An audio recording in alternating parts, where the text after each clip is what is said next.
Bingo Blitz rules.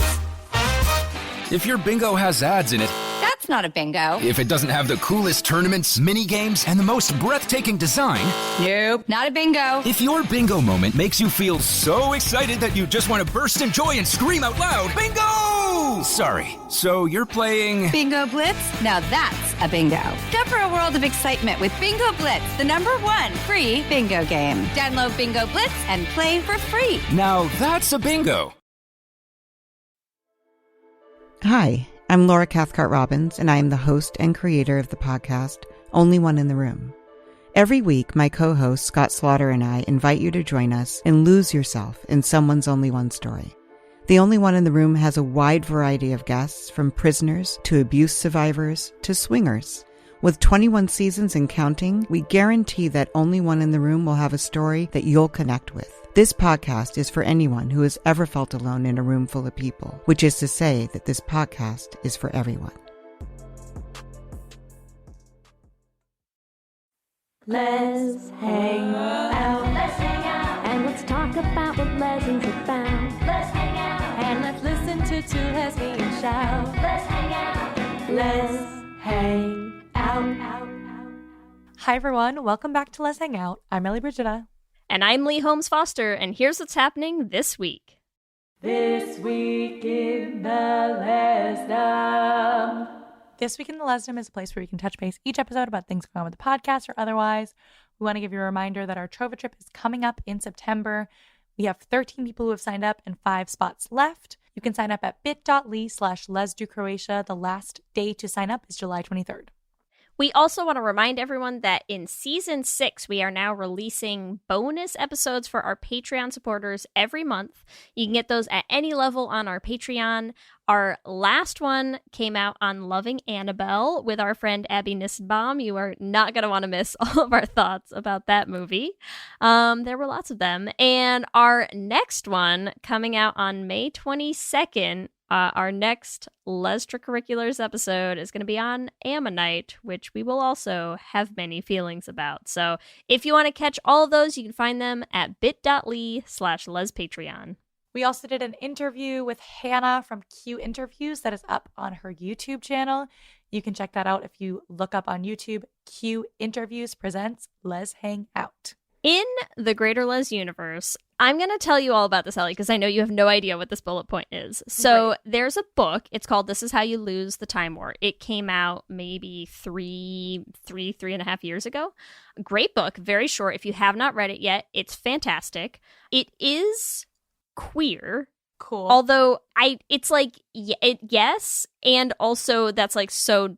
It's that and more. It's a very interesting book. There's time travel, there's, intrigue and like two sides fighting to like win the future and everything. Anyways, it is a book that came out a long time ago. And then on Twitter this week, a Twitter account by the name Bigalus Dickalus posted about Cool. He's a Trigun fan account, and he posted about This Is How You Lose the Time War. And was like, you have to buy this book. Don't look up anything about it. Just read it. You have to read it. Like, read this book. And it was, it was like one of those, like, designed to just make it on Twitter. It went viral, obviously. But it also went viral a lot with people being like, yeah, absolutely. That is a great book. I loved this book.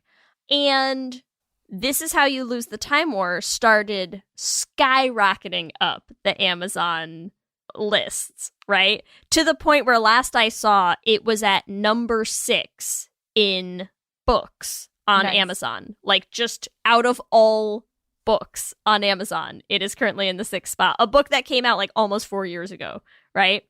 And so it's just been this very funny thing. The book has 2 authors. One of the authors, she's been posting now like all week, just being like, what is happening right now? Like, what is even going on? Who is Bigalus Dickalus? Like, what is going on?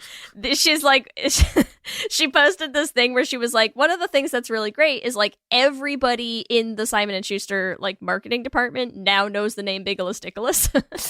Incredible.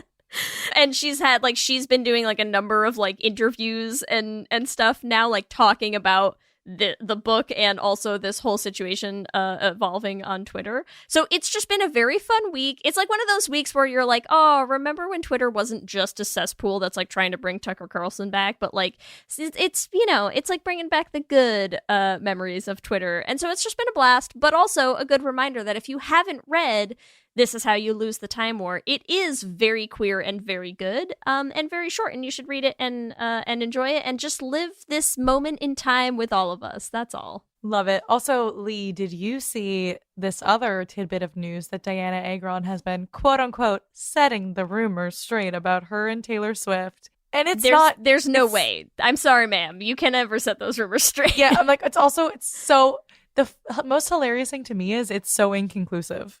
Yes. Sets rumors straight, and she's like, oh yeah, that'd be so crazy, right? Yeah. Which, like, to be fair, is about a stronger rejection of gay rumors than Diana Agron has managed most of her life, actually. Yeah. So. Well, the funny thing is she's like, yeah, there's like so many crazy things. Like she just like, it's like she's still deflecting. Yeah. She's like, there's been so many crazy rumors about me. Like, you'd be surprised how much of it's not true. But maybe one day I'll tell you what's actually true. And you're like, okay, so you're not telling us what's actually true right now. So we are still going to believe that you and Taylor Swift were together. Sorry. I just feel like the idea that Diana Agron is physically capable of pushing away a gay rumor about her is hilarious. Well, she's not. That's the thing. Like, she no, literally because is I feel like "Oh, Diana Agron comes out like twice a year. I mean, it's like, you know, Yes. it's like a high holy day kind of coming out every year. And so I love that. Yeah, the idea that there are headlines being like Diana Agron like rejects gay rumors, and it's just her being like, so funny. Yeah, like, isn't that hilarious? Like, and she basically is like, I wish I was with Taylor, and you're like, yeah, okay, yeah, so sounds you about right. Sounds about right, more? Diana. We see you. Cool. Love it. Well, that's what's happening this week. Back to you, Ellie and Leigh. Thanks, Ellie and Leigh, and welcome to our 106th installment of Should Have Been Gay. Oh, it was fun, it was great, but it should have been a little more gay. And in this week's episode, tell me more, I don't know what to say. Tell me more, 'cause this movie was gay. Shoot bop bop, shoot bop bop, shoot bop bop, shoot bop bop. I was getting into it. Yes, I am so pumped to talk about Grease today. Let's dive in to this wildly iconic and super homoerotic film. Quite homoerotic, to be honest. This movie is really something. So, shall we start with our IMDb synopsis? Let's go. Okay, for anyone not familiar with the 1978 classic Grease, here's the synopsis. A good girl, Sandy Olsen, and greaser Danny Zuko fell in love over the summer. When they unexpectedly discover they're now in the same high school, will they be able to rekindle their romance? No. Question mark? I've been waiting to answer that question all day. So true, so true.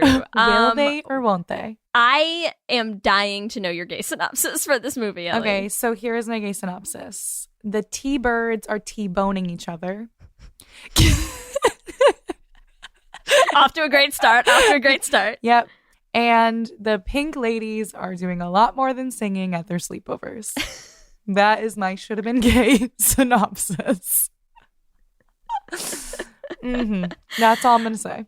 Amazing. I went so much more. I'm like very specific in my thoughts on this movie right now. So my gay synopsis for Grease is as follows.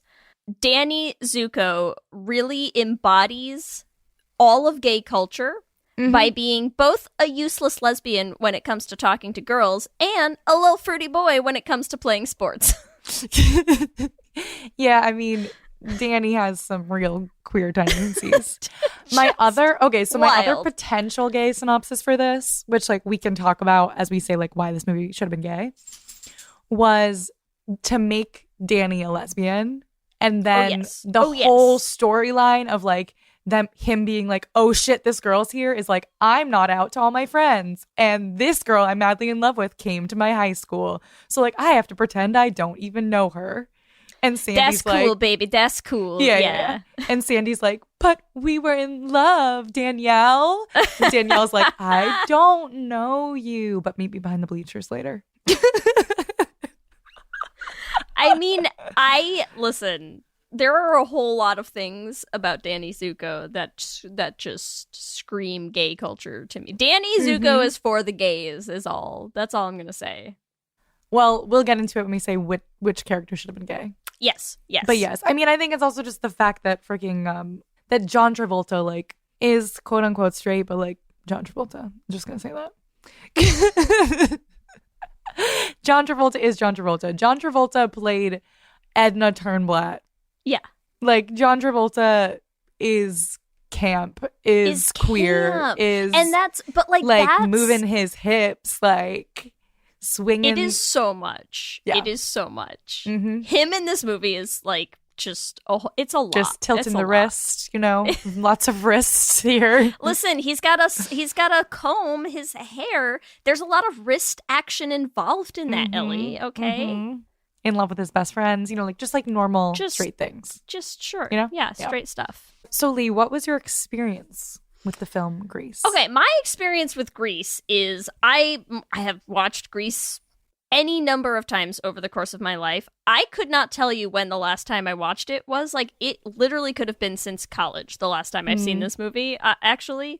And I have certainly not gone back and watched it with my gay eyes, you know, just my wiser, gayer eyes who have done over 100 should have been gays, and I was unprepared. Like, I fully went into this because I've seen the movie so many times, right? And I went to rewatch it, and I was like, okay, I am so ready to like ship Sandy and Riz, and I'm like, I'm ready. I'm here. I'm gonna be looking at the pink ladies. I am coming for you. And I left just being like, Danny Zuko, gay icon, and what an experience I had rewatching this movie. I enjoyed it tremendously. I love that for you. What about you, Ellie? What's your experience? I mean, this is like baby Ellie. Like, this feels formative, right? So I wore out the soundtrack, like wore it out when I was like 6, honestly probably younger than that. As soon as I can remember seeing a movie, I saw Grease. Yeah. Like, I would watch it upstairs with my grandparents, I would watch it downstairs with my parents, like I would watch it with my sister. Like, we would sing and dance in my room to every single song from Grease. Formative, you're correct. I think I sang like Hopelessly Devoted to You like in karaoke when I was like 6 years old. Like, like this is pinnacle of like young Ellie learning how to sing through Grease. So I love it. It has a very special place in my heart. Watching it again as an adult, I really am like, Olivia Newton-John, like voice of a freaking angel. Yeah. Oh yeah. Vocally, she's great. Flawless. Love her. What else? Oh, on my most recent rewatch, actually, I was in New York for the weekend with Jana, and we were taking like a trip to New York because we just like need to get out of the house and like have a nice weekend. And Grease was on the TV like while we were getting ready, and I was like, sorry, we have to sit here and watch Grease before we go out. Oh God. I just love it. And I know we're not talking about this, but Grease 1, formative. Grease 2, life-changing. Like, we're not talking about Grease 2 today. We'll do a Grease 2 episode. We will do a separate Grease 2 episode, but did you see that video of Angelina Jolie talking to Michelle Pfeiffer about how gay she, like, her gay experience watching Grease 2? So amazing. So Michelle Pfeiffer, like, dancing on the ladder for Cool Rider. Angelina Jolie is like, I vividly remember that as a child. Like, I had the hugest crush on you in Grease 2. Amazing. Are you gonna hate me if I bury the lead and say I'm not positive I've ever seen Grease 2? I might have. Well, I'm not sure I've ever watched Grease 2. I am gonna say the most controversial and not controversial thing. Do it. Grease 2 is better than Grease 1. Okay, listen. Do you want me to like save you from this by bringing my controversy in? Yes, please. Okay, it's not so much that it's controversial. It's just you and I were chatting because we're doing Grease because it felt timely since Rise of the Pink Ladies is out now. And Rise of the Pink Ladies is, I think, a ton of fun. But, like, it's not like the music is great, right?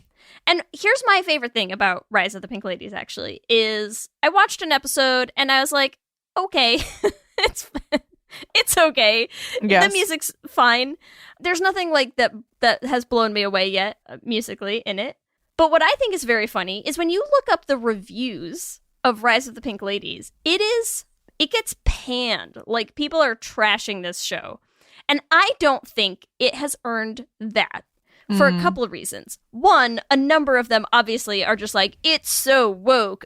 Stop injecting your politics into my good old time, right? And I'm like, no, get fucked. I don't care. You can give me the least, like, everyone's like, it's not real for, like, what the time was like. And I'm like, great. That was a shit time. Like, no one needs to relive the 50s actually as they happened. That's great. Make it better. Make it more progressive. I'm always going to be here for that. Like, well, and also to play devil's advocate, quote unquote, or like we're talking about should have been gay for Grease. It's the same way that, like, when people are like, oh, A League of Their Own, blah, blah, blah. Gay people exist in the 1950s. Yes, but here's the thing. It's like A League of Their Own, I think, is more realistic. And to be fair, Rise of the Pink Ladies, it's not. It's so blatantly, like, not realistic to how things were at the time. And I don't care. Yes. And the reason I don't care is the reason that I think there's no way that it deserves a 1-star review, even from the people who are just like, the music's terrible. And I'm like, the music in Rise of the Pink Ladies is not great. Absolutely. And at the same time is a perfect homage to Grease, which, I'm sorry, but, like, this is a deeply unserious movie. Like, this movie is camp, insane. It is camp. It is campy. silly. Yes. It is over the top. These are not clever lyrical, like, masterpieces. These are cheesy songs that we all love because we grew up listening to them 8 million times. And because they bop. Yes. That's literally all you need. And also they bop despite being not good songs. All right, but I will highly argue with you on not good songs. Hopelessly Devoted to You is one of the best songs. Okay, I'm not going to say all of them. World. I'm not going to say all of them are bad. Hopelessly Devoted to You and Worst Things I Could Do, Rizzo's song, is great, but perfection. Also, but at the same time, this is a movie that contains Summer Lovin'. Summer Lovin' is a ridiculous song, right? Beauty School Dropout is a ridiculous song. Yes, they're classics. That's the point. But they're supposed to be ridiculous. They're supposed to be ridiculous. This movie is bonkers. And so I just think there's something so funny about people coming after Rise of the Pink Ladies by being like, wow, these songs are, like, not even that great. And I'm like, what movie are you remembering in your mind, my man? Like, what movie are you re-envisioning as having contained just, like, nothing but amazing, like, I'm like, no, that's the point of why these songs are great. They're insane. They're insane. Like, a song that features just like Ramalama Ding Dong. Like, come on, man. Come on. Yeah, no one's like, that's the bar that you think Rise of the Pink Ladies can't meet. Right, yeah. And I love it. That's the bar that you think this comes in so far below. It does not. It comes in right at the same place. And it's, all right, it's lower. Insane. Lower. Then some things. Some things, yes. Other but things, yes. To me, honestly, it doesn't have the time. It doesn't have the benefit of time where people had no other movies and just played Grease endlessly. But, like, I think, to me, the thing that I think is the funniest about Rise of the Pink Ladies is I'm like, you'd think anyone who enjoyed Grease should really enjoy it, because I watched Rise of the Pink Ladies and loved it.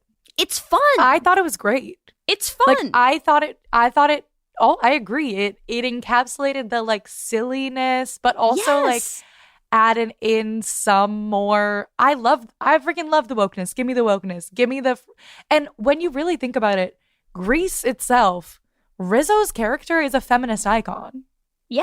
So, like, to act like there's no feminism in the original Grease is like, what movie were you watching? I mean, people are just upset because they're not all white anymore. That's all. Ellie. Let's Yes, be real. I know. I know. We don't need to beat around that bush too hard to find it's a bush full of racists. It always is, as per usual. I don't know. I just thought it was so funny that like I watched the show and I was like, oh, this music's kind of okay, because my standards for music these days are higher than that. Mm-hmm. But not when you listen to Grease. I'm like, if I'm comparing it as like it's trying to mimic the style of Grease, I think they did great. I think they did great. Could the music be better? Yeah, probably. But honestly, like, yeah, that's to me, if you compare some of the stuff it's competing with, I'm like, it just, if it had 50 years of people just playing it nonstop, I mean, we'd all love those songs. Like, True. Some of them are fun. Like, they could be a little catchy, I forget all of them, to be honest, but I know I just think it's so funny to, like, I was rewatching this and you know what it was that killed me, what moment it is the very first thing, that ending of Summer Nights, like, just listening to John Travolta's little, like, nights, and I was like, I'm sorry, but, like, a deeply unserious movie right now. I cannot. Well, it is a comedy, yes. Yes, it is not exactly. a serious film. It is not a drama. Anyways, that's my Yes. controversial take. Yes. My controversial take is like, we love Grease not because every song in there is amazing. The songs are amazing because we made them amazing in our minds. That's it. We just played them enough times. It's like when people are like, you can't make a new Christmas song because a Christmas song is, by definition, any song that a boomer associates with Christmas. True. Like, it's not a Christmas song if your grandmother hasn't heard it for 50 years running. That's what it feels like to me, is like, of course you're going to say it's not Grease music because Grease has been out here standing the test of time. True. Even though, to be honest, some of these songs, they're just okay. Some of them are great. I'm not going to argue with you. Some of them are just fine. And that's... I mean, that's also how every musical besides The Flame is. Snuck that in real smooth. Snuck real it smooth in, baby. Even The Flame, some of them are just fun, silly songs, man. Like, that's and okay. some of them are the allowed. hits. That's how it's got to be. Exactly. I don't know. I just found it so funny. Like, I scrolled through so many pages of reviews of Rise of the Pink Ladies because I was just like, wow, people are like so upset about somehow not meeting the standard of a movie whose plot is nonsensical. Mm-hmm. Yes, we're literally, yeah. Okay, so let's dive into the plot.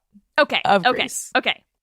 I'm ready. Okay, so plot in general, right, is summer lovin', summer romance. We got Danny and Sandy fell in love over the summer. This is also why I'm like, this is so gay, right? Because Danny, they fall in love like immediately over the summer, right? And she also says like, oh, like he never even touched me. Like we just kissed and whatever. And you're like, Danny Zuko, OG U-Haul lesbian. Right? I'm like, Danny Zuko, like his summer version of himself also is so queer. Like he has like, so gay. He has like the sweater on, and then he goes into his high school again, and he's like, gotta be macho, gotta be a man, like can't be my gay boy self, like, and he goes back in the closet. But I know, like, and especially after spending a whole summer, out. Where he's like, we're at the beach, we're just cuddling and holding hands and smiling and laughing together. It's not the end, Sandy. It's the beginning. Mm-hmm. I know. Also, oh God, Sir. Danny, it's so ridiculous. And then the first time that he sees her again, he's so like, oh my God, Sandy. And he's like, oh yeah, Sandy girl. Oh, I don't care about you. And you're like, why are you the gayest? Like, just like, it was like, my gay came out. And then he's like, all right, sorry dudes. Super cool still. Why you have to love Danny Zuko. Danny Zuko in this movie, he's a himbo. He's a herbo. He is the gay community. Mm-hmm. He is all of us. Desperately trying to fit in. I just love it so much. Desperately trying to be the cool guy. He's just all of us with a comb in his hand. That's all. Okay? I know, but he really is so effeminate. He is. And that's fine, Danny. That's fine. Honestly, embrace it. He's a great dancer. He wins a dance contest. Gay culture. Yes. he has like a million exes strewn across the universe. Danny Zuko has dated every girl at Rydell High and the neighboring schools, but doesn't want to get serious. Yeah. Mm-hmm. Yeah, won't commit to anyone because if he goes too serious. Do we think? I don't feel like he slept with any of them. Oh, that's a good point. You know what I mean? Like, I feel like it's like, not to be like... Danny Zuko, Stone Butch, discuss. No, I'm like, Danny Zuko, you're a virgin who can't drive. No, it's more just like him and Rizzo have this history, right? And then she like immediately is like much more interested in his best friend. And listen, Rizzo's sus all on her own as well. Rizzo's so gay.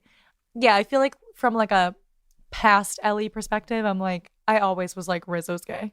Oh, yes. Oh, yes. Like, but whatever. But dated Rizzo, and I feel like Rizzo, like, I just feel like they didn't sleep together from the way that they talk to each other. That would make so much sense to me. Where she's just like, she keeps trying to like get him. She's like, I want him to be attracted to me. Like, he never made me feel like he was attracted to me. Well, and it also explains, because I did notice this one, I was noticing a lot of things that I've never really like spent much time on watching this movie again. When she climbs out the window at the sleepover and is like hitting on Kaneki. Yeah. And then Danny makes some comment about not wanting sloppy seconds when she tries to like rub it in his face. And I was like, but wouldn't Kaneki, but that's why I feel like... But he doesn't say that. And I'm like, so is Kaneki not? And then if Kaneki slept with Rizzo, would you then be? Because he never slept with her? That's what I'm saying. Checks out in my book. Kaneki clearly had slept with Rizzo before. Then Rizzo was like, I want to be with Danny because Danny doesn't, like, makes me feel like he doesn't care because he's a big lesbian. And then she realized, like, it's a dead end with Danny. So she's like, all right, back to Kaneki. Yeah. You know? Because, yeah, I don't know. There's clearly some weirdness between Rizzo and Danny Zuko. But for some reason, it, like, just feels like there's this, like, one-sided sexual energy. But yeah, that really gets me. And then Rizzo and Kaneki is just like, girl is just like, I am supposed to sleep with men. Yes. So like, let me go sleep with this man.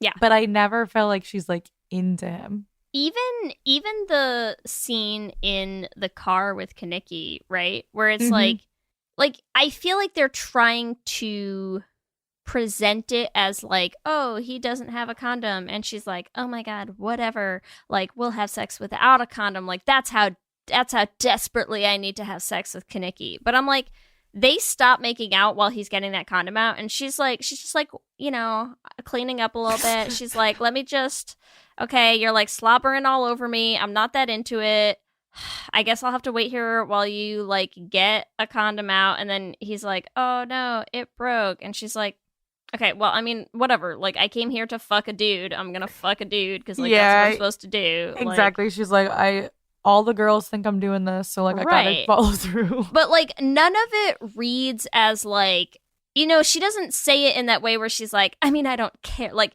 get on top of me now. Like, no, she's just like, I mean, okay, whatever. Like, she's so not invested in that happening.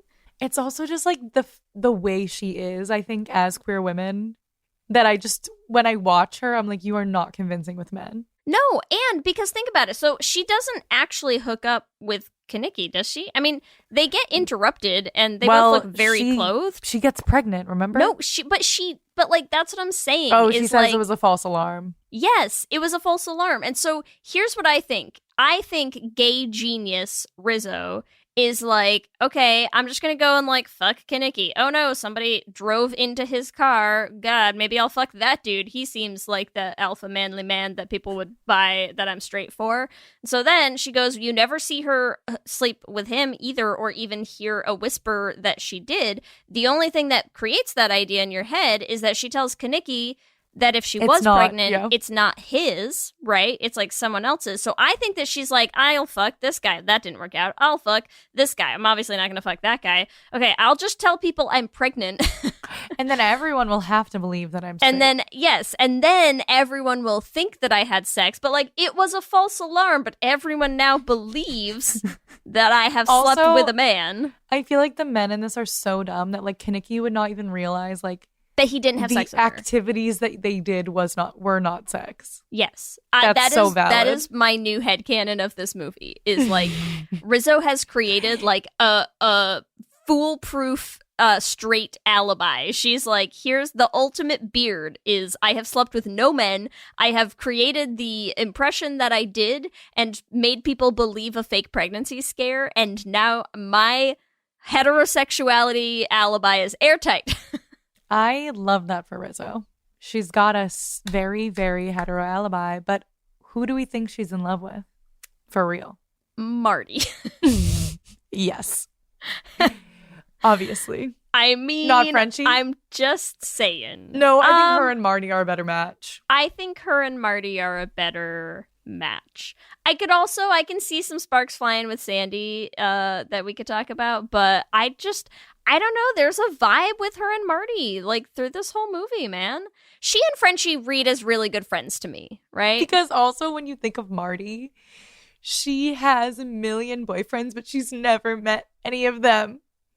She's like, I'm a really good pen pal. Like, that. Yes. If that is not the gayest thing ever, to be like, Rizzo's like fake having sex with men. Marty's fake dating men. I have a boyfriend in Canada. Yeah, like yeah, I the have original. a boyfriend in the military. Oh no, he died. I have to live with Rizzo for the rest of my life. She's like, oh no, I have to be at a high school dance. I guess I'll hit on the aged TV host. Yes. So disturbing. It is classic, like, go for the absolute unavailable, unattainable. No one's gonna question the fact, like, of course I didn't, I didn't make out with anybody at the dance. Yeah, because, I was making eyes. Yeah, I was staring at this old man and he didn't make a move. So what was I supposed to do? I was wearing my hottest dress. I showed up with Rizzo. Didn't you see me? Oh my God. They would be a good couple. I'm just saying. They've got good chemistry. I also feel like that's why I'm saying it's like Rizzo and Marty and then Frenchie and Jan. Or Frenchie and Sandy. Frenchie and Sandy have some serious shit going on. But I could get into. I think so. Jan was always like one of my favorite characters. She's just like, I feel like I just like identified the most with Jan, which is actually so funny when you look at it. Yeah. But because like I was very like goofy and silly when I was younger. I mean, I still am, but I like loved her like brusha. But I was like, this girl, I would want to be friends with her. I would want to be like dancing with her. I want to eat all the ice cream with her. Like, she's hilarious to me. And I feel like she's the most out of all of them. Yeah. Yeah. Because she's just like barely cares about men. Like that one guy, they're like gay best friends. Yes. Who's the guy that she's with? Duty. His name is freaking Duty. Listen, I cannot with the names in this movie, honestly. Again, on my list of things that are just deeply not serious about this movie, the names high they are up the there. Most platonic. Also, they are just like Tutsy. Like, come on. It's I cannot with this. Oh my God. This is why every time your grandparents try to talk about their friends, you're just like, I can't have a conversation with you right now because you're sad that Duty died. And his name is Duty. Like, I can't. My God. I don't know how to do this. I sang in a nursing home today and this woman was like, so my name's Ellen, but people call me Terry. They used to call me Elle, but, I really just wanted to make my own nickname. So I said, everyone call me Terry. And ever since then, I've been Terry, but my full name is, and I'm literally like, what are you talking? Like, she just went into like this like 15-minute rant about what her name was. And I was like, okay, so should I, like, do I call you Terry or Ellen? And she's like, well, and because this is a generation of people who were like, oh yeah, this is my best friend Pookie and her sister Blitzy. And you're like, I cannot. What is happening? That's so true. I have another friend who's like, her aunts are like Leanie and like Weenie or something. Like, yeah, no, like, I can't. Okay, anyways, so yes, Frenchie and Sandy for me would be it. I could see Jan just being gay. Jan is So just gay. gay to me. And Marty and Rizzo. Because you know what else? Okay, I'm going to say if anyone after listening to this is doing like a, you know what it's time for? Like a Grease rewatch. Rewatch Grease, and you tell me. Because the thing that's funny is like, I was noticing at a certain point, like there is not actually that much dialogue between Rizzo and Marty. Right? Like they don't talk directly to each other, but there's a lot of eye contact. There's a lot of interactions. They interact a lot and there's a lot of chemistry, but they don't talk directly to each other in a way that to me almost reads as like too obvious. Do you know what I mean? Yeah, as like I am actually trying to not speak to you so like no one thinks we're together. Yes. But it's like I'm gonna wink.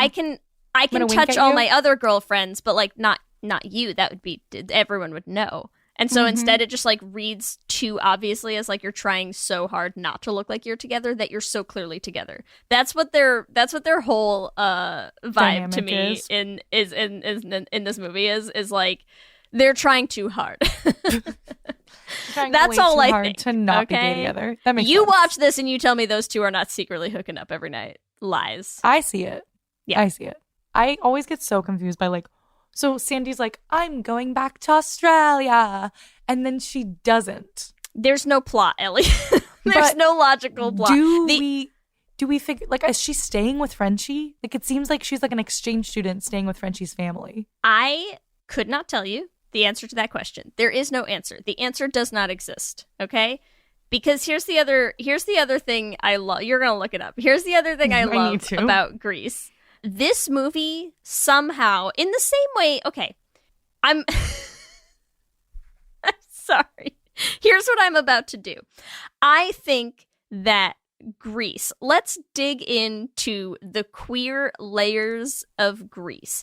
Grease defies expectation. It defies the boundaries of society and also physics. Because the car in at the same end? way that Danny Zuko in this movie is both a lesbian and a gay man, this movie simultaneously takes place over a single month and also an entire school year. And you cannot convince me otherwise. Where is winter in this movie? When does the year pass? It never happens. This movie happens, 3 weeks take place, and then it's graduation. And I don't know how long it took Frenchie to do Sandy's hair, but it was not 8 months, okay? So nothing about the passing of time in this movie makes any sense whatsoever, and the idea that there is an answer as to why Sandy is going to Rydell High that somebody did not just make up and say is true, to me, seems far-fetched. Okay, so the explanation is she's not staying with Frenchie. It says on this Wikipedia thing that her parents decided to stay. That's it. Oh, because she invites him to tea. So she does mention her parents want to meet him. Yeah. So whatever. I don't know why they decide to stay. Does not matter. Really does not matter for the plot. Yeah, just a last-minute decision not to move back to Australia. Yes. Like you do. I'm confusing the plots of Grease and Grease 2, because Grease 2, Frenchie's housing Sandy's cousin as an exchange student. And that's even more far-fetched. So ridiculous. And he has a British accent, so it's like very confusing. Like he's not Australian. Who knows? The point is, Listen, Australians were all British once, just like we all were. True. The first day of school, though, her and Frenchie are already friends. So yeah, I know. Frenchie, also U-hauling, is like, here is a new girl. Do you want her in our gang? This episode is sponsored by BetterHelp.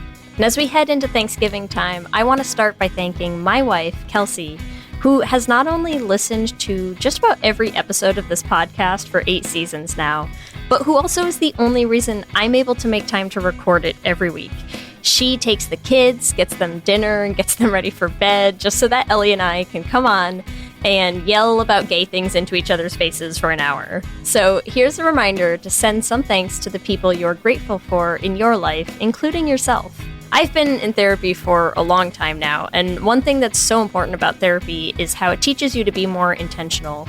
And being intentional about gratitude and how to show that to the people you appreciate is just one of the many benefits that I've gotten from therapy over the years. If you've been thinking of starting therapy, consider giving BetterHelp a try. I know how hard it can be to find time for regular therapy, and BetterHelp is designed to be flexible and convenient for your schedule. You can fill out a brief questionnaire to get matched with a licensed therapist, and you can switch therapists at any time for no additional charge.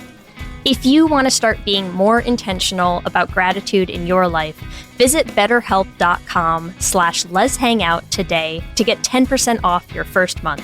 That's BetterHelp, HELP.com/letshangout. Let's hang out. For many businesses, the holiday season can be both an exciting and stressful time. With so many balls in the air, one thing you definitely want to know you can rely on is how you're selling your products. And with Shopify, you can rest easy knowing it's the home of the #1 checkout on the planet.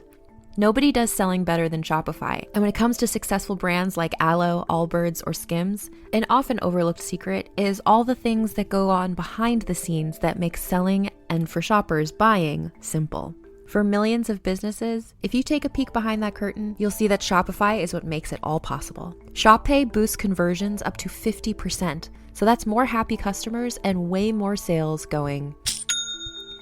It's true all the time, but especially this time of year, your commerce platform better be ready to sell wherever your customers are scrolling or strolling, on the web, in your store, in their feed, and everywhere in between. Businesses that sell more sell on Shopify. Upgrade your business and get the same checkout we use for Realm merch with Shopify. Sign up for your $1 per month trial period at shopify.com/realm, all lowercase. Go to shopify.com/realm to upgrade your selling today. Shopify.com/realm.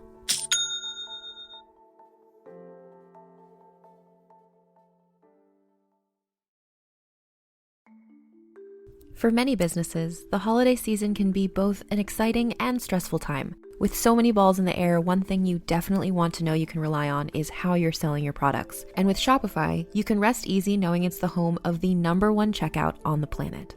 Nobody does selling better than Shopify. And when it comes to successful brands like Aloe, Allbirds, or Skims, an often overlooked secret is all the things that go on behind the scenes that make selling, and for shoppers, buying, simple.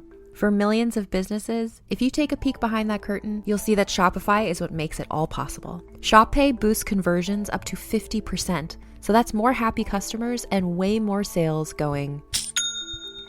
It's true all the time, but especially this time of year, your commerce platform better be ready to sell wherever your customers are scrolling or strolling, on the web, in your store, in their feed, and everywhere in between. Businesses that sell more sell on Shopify. Upgrade your business and get the same checkout we use for Realm merch with Shopify. Sign up for your $1 per month trial period at shopify.com/realm, all lowercase. Go to shopify.com/realm to upgrade your selling today. Shopify.com/realm.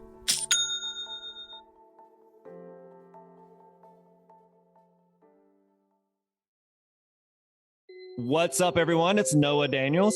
Hey, y'all, I'm JJ. Hey, guys, it's Kat. And we're your hosts of the Real Hauntings podcast, where we bring on guests to share their first-hand encounter ghost stories and supernatural experiences. Now on to the trailer. I've been warned to not tell this story, but I think because of the way it ends, it's okay to tell this story, because some people say that with certain entities, to speak of them or talk about them or in any way portray them as powerful will attract them to other people. The creepiest thing about it to me is a lot of times it would wait for me to notice it. It would just lay its arm out like this, and then I'd be like, where is it? Where is it? And then I'd see it, and then it would just slither back.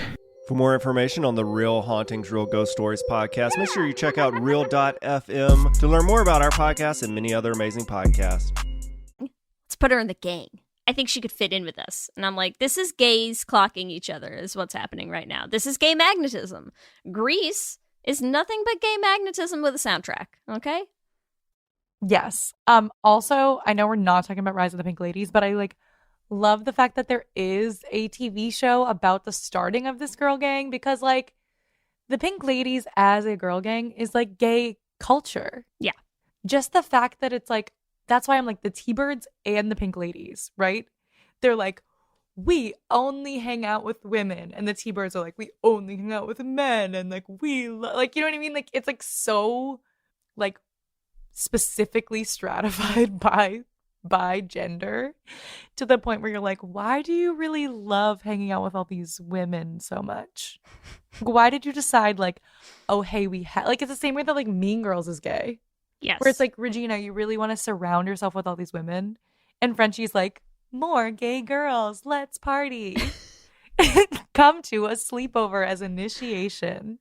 Oh my God. Come to a sleepover. I just want to like pierce your ears and like do your makeup. And yeah, it's so gay. And I feel like Rizzo is like the like head lesbian in charge, who's like testing Sandy out. And she's like, is this like her entire song, like Look at Me, I'm Sandra? She's like, Sandy's so like, I'm a girl and I'm heteronormative, and like she hates that about her. Yes Right? She's like, I'm exactly what society expects me to be. How stupid. Like literally the whole song is her being like, look, I'm a girl, and like Rizzo's in drag. Yeah. And she's like, this is what a quote unquote straight woman is like, because it's not me. Yeah. Just absolutely ridiculous. Ridiculous. So ridiculous. And then they're like, it's just like the epitome of like what straight men talk about, of like, what do girls do at sleepovers? They're like hitting each other with pillows and like And once again, Rizzo is like, I can't sleep over and sleep next to Marty all night and like keep my hands to myself. So I'm gonna like sneak out and go out with the boys. I'm so straight. Look at how straight I am. Oh my God. That's so trying true. Only a little too hard. Only a lesbian would try to escape that sleepover, because she's like, shit, I can't be here. They'll know. It's way too small of a space. Way too small. And yeah, there's like definitely like a tension between Rizzo and Sandy. There is. Where I she- mean, yeah. Sandy in general. Sandy is so much in this movie. Just like the stereotype of who Sandy is.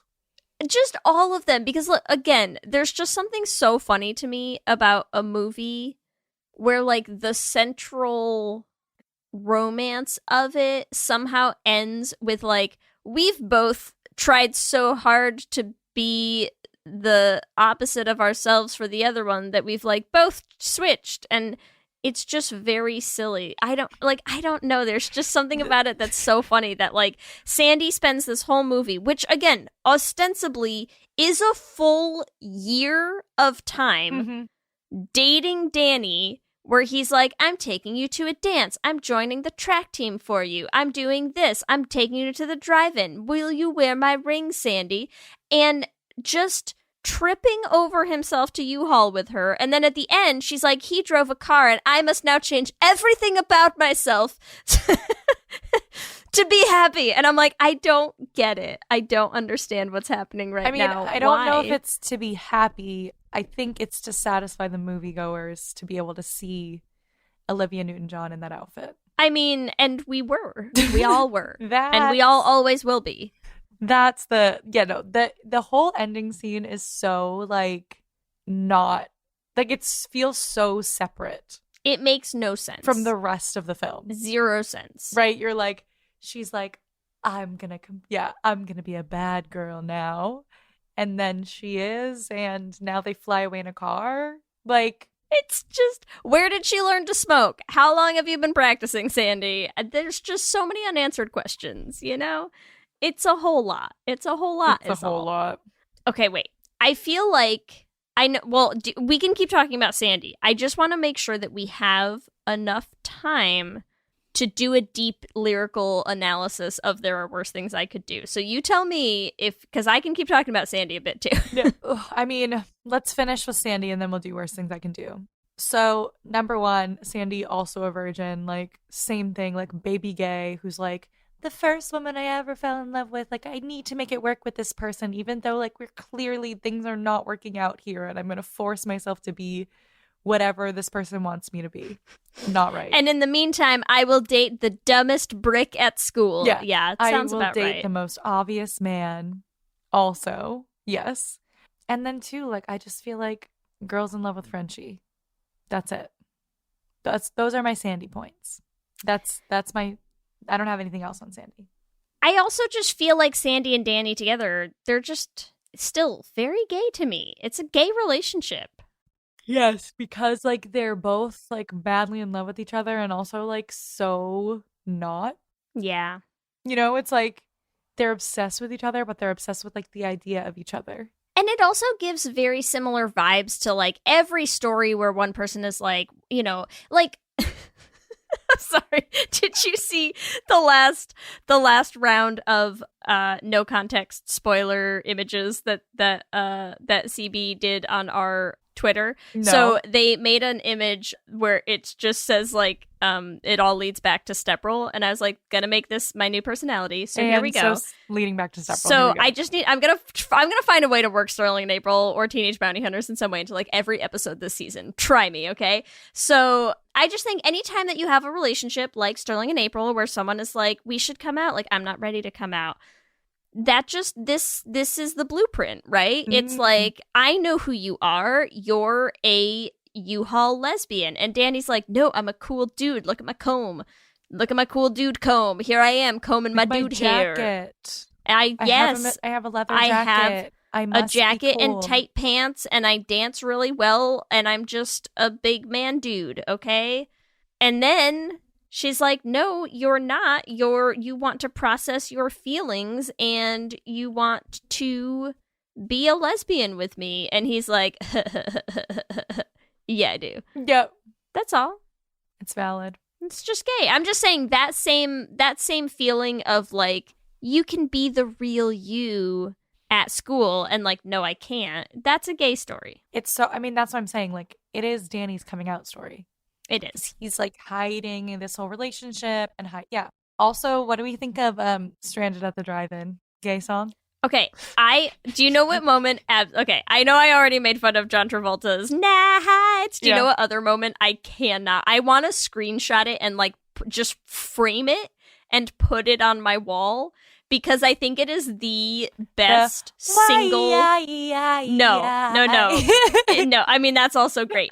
But it is a single, what I think is the best frame, like single shot of the movie Grease. And it is Danny Zuko kind of he's in this like half bent over slouch pointing at the sky going, in heaven yes. forever. And there is something about that one scene of that movie that I just think is perfect, can do no wrong. You could never improve on that one single frame of this movie. I don't know why it kills me so much, but it kills me. But no, he's like so emotionally over the top. He's like, she left me at the drive-in. I'm going to wander Sandy. lost and sing about it. And I just live for it. I eat that shit up. Yeah. Eat it up. Yeah. But as we're talking about songs, let us dive in to the gayest song in our film. Worst things I could do.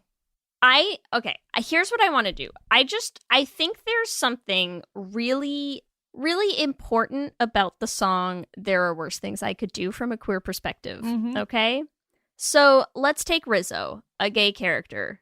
She's in love with Marty. She's trying way too hard to find an airtight alibi for being the straightest girl at school, right? And then she sings this song. And I just wanna pick out like a couple lyrics. Hit me. Okay. So there are worse things I could do than go with a boy or two. I suppose it could be true, but there are worse things I could do. I could flirt with all the guys, press against them when we dance, make them think we stand a chance, then refuse to see it through. That's a thing I'd never do. She says. Oh, so you're saying protesting sarcastically. She's like, actually, I do tease all the men because I do not want to be with them. Yes. Okay. And then I could stay home every night, wait around for Mr. Right, and throw my life away on a dream that won't come true. Okay, so this is her whole song so far is basically just her singing like, I mean, listen, there are worse things I could do. Like, I could date boys. I could be interested in guys. I could sleep with men. That would I suck. could be spending my life waiting around for Mr. Right, right? But I'm screwing Marty under the bleachers instead. And then ends this song as the final verse of this song ends on I could hurt someone like me. Sandy. Is that Or what you Marty. mean? I mean, or Sandy, or like any of the other gays, right? Like, yeah. And she's like, I don't steal and I don't lie, but I can feel and I can cry. I mean, I'm just saying, like, I feel like this song is an onion, and the more you unpack it, the gayer it gets. Like, I just feel like she's singing a whole song being like, listen, there's worse things than being gay. I could be straight, for one thing. True. I could do all of the stuff that everyone thinks of me, right? I could hurt the other gays that are out there just like me. But instead, I'm just hurting myself. That's the song. That's paraphrasing the song. That makes it such a depressing gay song, but it's so, yes. that feels so right. You know what's great? Doesn't it? What I was going to say at the beginning of this is like, I feel like when I was young and I obviously was not straight. Unafraid. Sorry. It was right there. You know what I mean? But when I was young and quote unquote thought I was straight, I was like. And dreams were made and used. And yes. Used. Okay. I was like, I want to sing all of Sandy's songs and like, I want to be Sandy. And then because she's a misunderstood gay icon. Then you turn into old gay bitch, and you're like, wait, I want to be Rizzo. The second you come out, you're like, I'm Rizzo. Yeah, because Rizzo is gay. Because Rizzo is gay. Rizzo is like this, like fucking hardened old gay. Which, listen, Can I tell you the other thing that cracked me up when I rewatched this movie is I immediately had to Google how old everyone in the cast was. And they were what, like 30? So Stockard Channing was 33 years old when they filmed this movie. I'm like, this is not like these. I'm like, I know, like, I'm like, sometimes they have like 25-year-olds and you're like, no, these are like adults. Like they're full adults. Yeah. It's Danny Zuko, the John Travolta was one of the youngest when they filmed this. He was 23. Crazy. Yeah. Yeah, Stockard Channing just wild. Looks... So yeah, Stockard Channing is like a chain-smoking ancient queer elder. Ancient. Who's been through some shit, and, you know, she's just, listen, she's hurting, she just wants to come out with her girlfriend and, like, be able to live their lives, but instead, she has to pretend to have sex with every boy in school and fake a pregnancy, and it's a hard life out there in the 50s, It is a hard you know? life for a gay-ass Rizzo. I know. Tough times. Before we wrap up, I do really want to talk about the T-Birds. Okay, let's do it. Just in general. Okay, so first of all, the T-Birds are like overly hyper masculine, right? They're hyper masculine. Would we describe many of those men as hyper masculine? Sorry. I think you're thinking Kaneki. They're trying to be. Yeah. Or hypersexual. Let me say that. Like, right? Like Grease Lightning is all about like, we are gonna nail girls, yeah. You know what I mean? We're gonna get chicks in the back of the car and like the girls are gonna cream. You know what's funny? I watched this movie on TV and they bleeped it out. It was the chicks are gonna bleep. That's so funny. For Grease Lightning. That's so They did not say the word cream, and that cracked me up. Feels like a hate crime. That cracked me up. But like, right, like it's like Summer Lovin', they're all like, yeah, like, man, tell me about what you did to her. You know, I want to hear about all the crazy sex you had. And like, it makes them more gay. Because they're like, Danny, tell me what you did with your body, Danny. I want to hear it. Again, very funny to me when the heteros are upsetteros about a show like Rise of the Pink Ladies. And I'm like, I'm sorry, is this, once again, you're like, oh, we don't want all this woke politics garbage. Like, we just want, like, our men to be men and our women to be women. And I'm like, your men were prancing around in little silver jumpsuits, okay? In, like, the gayest thing I've ever seen. Yes. Grease Lightning is the gayest sequence you could ever see in your life. Is so gay. Yes. Is so gay. Yes. They're, like, matching jumpsuits, fellas. Yes. They're just like, let's get our jumpsuits on and like and do our hair. I mean, it's very gay. It's a gay so scene, gay. okay? Do you remember there was a TV show just thrusting at each other with abandon? It's not straight, No. fellas. There was a It's TV not. show called You're the One That I Want, like the search for, it was like Danny and, remember there was like the search for Danny and Sandy? And I remember like some of the comments that people would say is like, to the Dannys, like, we just really want you to be like more masculine, like blah, blah, blah. I'm like, this is a man in a musical. What do you mean Danny Zuko is like the height of like cool and masculine? He never has been. These men are doing full choreography. That was okay? never his character. No. He is a gay little boy hanging with his gay friends, dancing. I'm sorry. Are we talking about masculine, manly man Danny Zuko? I believe 50% of his lines in this movie consist of just John Travolta smiling and going, that's it. That's it. That's the character. That sounds right. Specifically, I feel like Danny and Kaneki clearly got their own shit going on together. Dude, Danny and Kaneki almost make out, okay? Let's be real. Like, that scene when they hug, when he asks him to be his second. Oh, it's a lot. And then they like, make pointed eye contact with their faces, like, mere inches apart. Like, they're breathing each other's air, and they're, like, a little too into it. And then they're like, the guys are here. They're like, oh, fuck, we forgot people are here. And then the two, like, silly ones are also together. There's three silly ones. Doody and Putsy and Sunny. Yeah. Sunny, oh my god. They're all together. Sunny, who surprisingly was not the oldest person in the cast when they filmed this, although... Looks quite old. Looks like a full, like, this is your dad. Like, if you gave him a newspaper and a pair of, slippers, that is your dad. Yeah. Oh my god, also the headmaster and her sidekick. Yes. They are clearly in like a sub-dom relationship. Yeah, like, stop. Valid. Stop playing this. They're in love. Also, they live together and they work together. But they haven't told anyone at school. So they're trying to like keep it. Same thing as Marty and Rizzo. Where they're like, I have to be as mean to you as possible so no one knows. What about Cha-Cha Di Gregorio? Here's what I feel like. Cha-Cha is the only person Danny had come out to before then. So true. When Sandy's like, how do you know her? He's like, friend of the family. Yeah. And she's like, and he's like, I don't want to get too close. I don't want to have a conversation with you. But like, also, we clearly have danced together like a number of times. Like, she knows things. She knows shit about Danny, right? Yep. Which also, I'm sorry, just to touch on that same Danny point of, like, we need you to be a little bit more masculine of a man.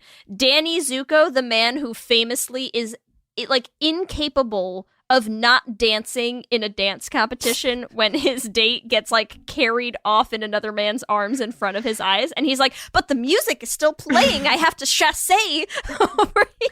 Must continue the dance. He's like, well, I can't stop. They put a new girl in front of me, so this is good. We're just gonna drive over this way. He's like, I physically cannot stop myself from dancing to the music. It moves me. That straight man, that's what we're talking about. Okay. So true. Danny's a dance major in college. He's like, oh, sorry, bye, Sandy. Kickball change. Okay, like, yeah, it's just... So true. It's a little much. It's a little much, so is all I'm saying. If that is the peak masculinity we're aiming for, you might like your men a little gay, is all. Danny Zuko gay. Danny Zuko gay. Danny Zuko trying to swing a baseball bat. Gay. Danny Zuko wrestling. Gay. Oh, the wrestling. I forgot about that. That was gay. Danny Zuko playing basketball. Gay. That is a gay man. So true. Danny Zuko trying to kiss Sandy and then like slapping her in the face. Gay. This is what I'm saying. He somehow covers both ends of the gay spectrum, right? He is all gays. He is all of us. We are all represented in one Danny Zuko. On a swing. Gay. Danny Zuko on a sex swing. Gay. Oh, good lord. Damn you, Danny. Anything else? Anything else gay about this film before we Wrap her up. It's a deeply gay film. It is deeply gay. I can't wait until we do Grease 2 because that's on another level. I'm excited. Okay, who are we shipping, Ellie? So many ships. My top ship, I think, is going to be Rizzo and Marty, and we will call them Marzo. Marzo. Mm-hmm. Yeah, I like Marzo. What about you? I'm into it. Well, I mean, I feel like I have to say Frenchie and Sandy. Frandy. Frandy's a great ship name. Frandy's a great ship name. I also want to ship Sandy and Danny together, but like in a gay way. Do you know what I mean? Yeah, like Danny is a lesbian, and the whole scenario is that he needs to come out. I have an answer to this dilemma. Yep. Their ship name is Dandy, which feels gay to me as it is. Quite gay. Quite gay. Super gay. Also, Danny and Kaneki. Dickie.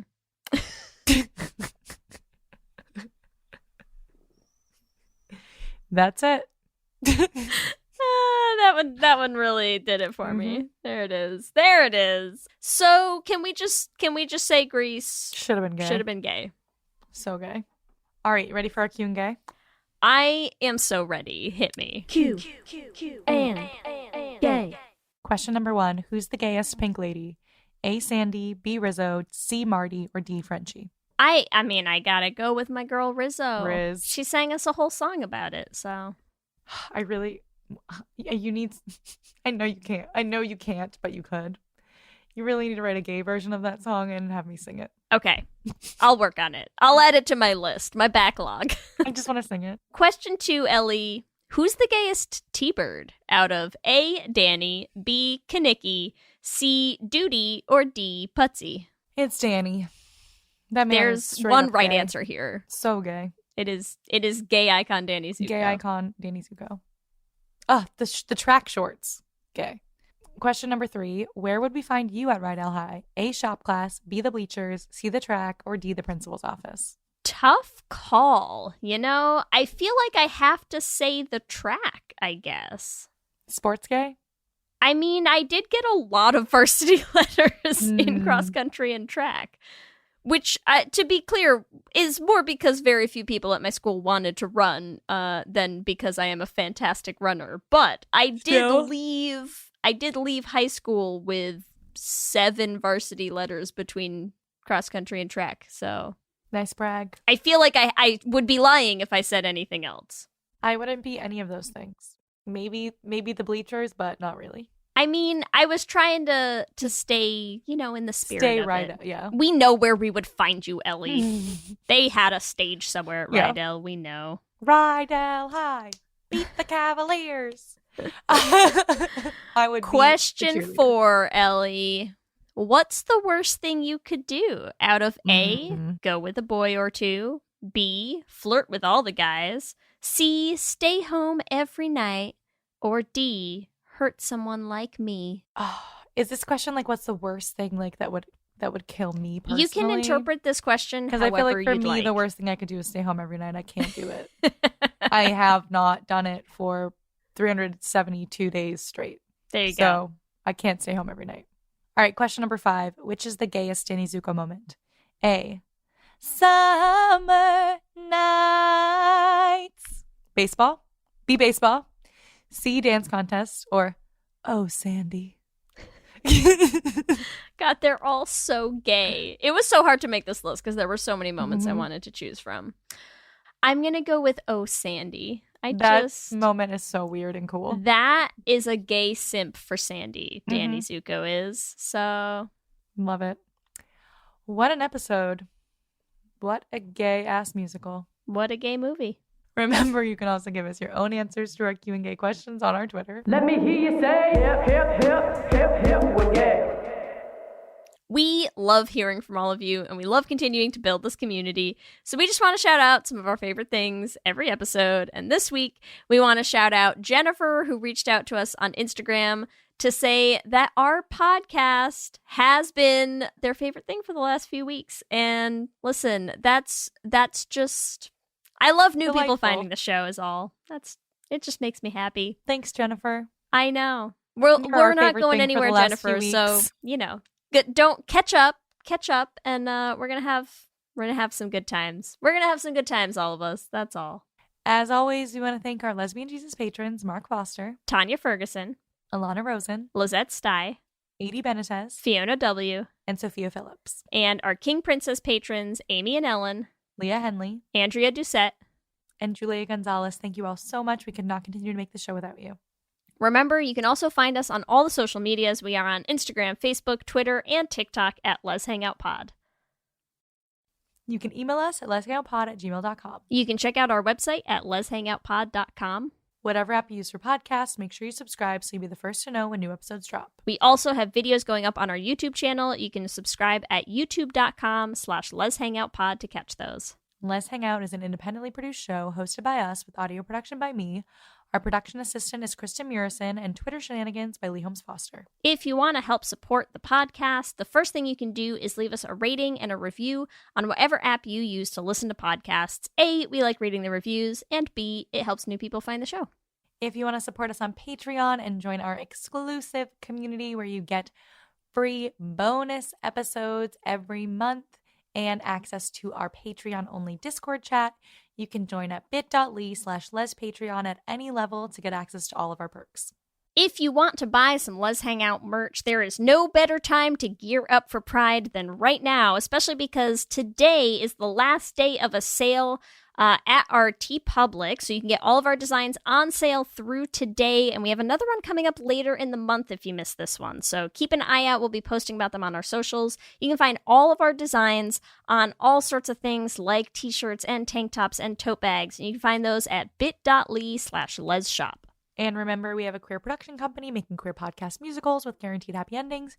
You can find everywhere at $dollarbeanprod. You can also check out our website at dollarbeanproductions.com. And you can listen to all of the episodes of our first show, The Flame, on any podcasting app. If you want to help support us in making more musicals, you can join our Patreon specifically for those projects. We are well into our next show, Journey to the Heart, the recording sessions for that. So every little bit helps get us on our way. You can join at bit.ly/dollarbeanpatreon. If you want to follow us individually, you can follow me at Ellie Brigida on Instagram, Twitter, and TikTok. And you can follow me on Instagram, Twitter, and TikTok at LSH Foster. With that, I'm Ellie. And I'm Leigh. And let's hang out again soon. Let's hang out.